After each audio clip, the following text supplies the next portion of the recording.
আমাদের উস্তাদদের যারা খেদমত করছেন, উস্তাদের সুহবতে রয়েছেন, আল্লাহ তাআলা তাদেরকে কামিয়াব দান করছেন।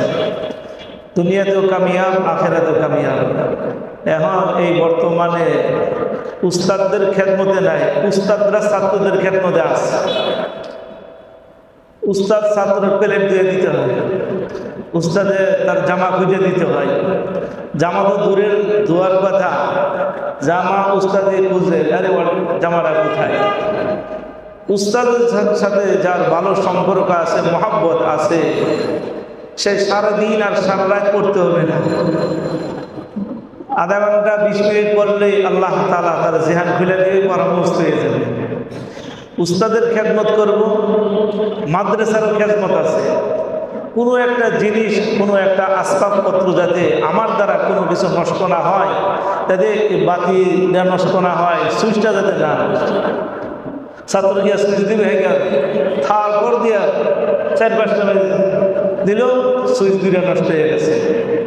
তাহলে আমার দ্বারা এই ফ্যান নষ্ট হয়ে গেল, আমার দ্বারা যে এই সমস্ত জিনিস নষ্ট হওয়ার কারণে আমার ছাত্র ভাইয়েরা কষ্ট পাবে।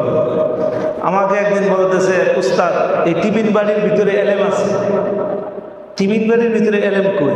আর ঈদের ভিতরে এই টিফিন বাড়িটা যদি ভালো করে পরিষ্কার করে ধুয়ে সাফসুফ করে খানা খায়, শরীর সুস্থ থাকবে, তার ভিতরে শরীর সুস্থ থাকতে এলেম দেয়। কিন্তু এখন আমাদের ছাত্র ভাইয়ের অনেকে আছে, নিজের প্লেটটাও ঠিক মতো ধুই না, নিজের গ্লাসটা ঠিক মতো পরিষ্কার করে পানি খায় না, দাঁড়ায় দাঁড়ায় খাইতেছে। এই জন্য আমার ছাত্র ভাইয়েরা, হুজুর বলছেন উস্তাদের সাথে মহব্বত, পিতামাতার সাথে মহব্বত। পিতামাতার দোয়া ছাড়া পৃথিবীতে কেউ বড় আলেম হতে পারবে না, আর উস্তাদের মহব্বত ছাড়া পৃথিবীতে কেউ বড় আলেম হতে পারে না। যদিও হয়েছে, কিছুদিন ছিল, পরে বেদব হয়ে গেছে। এই জন্য উস্তাদকে মহব্বত করব, উস্তাদের কথা দিলে কানে শুনবো, পিতামাতার কথাগুলো ভালো করে শুনবো, তাদেরকে শ্রদ্ধা করব, সম্মান করব। আল্লাহ তাআলা আমাকে যুগ শ্রেষ্ঠ আল্লাহর ওলি বুজুর্গ হিসেবে, বড় আলেম হিসেবে আল্লাহ তাআলা কবুল করবো। ইনশাল্লাহ করবো তো ইনশাল্লাহ।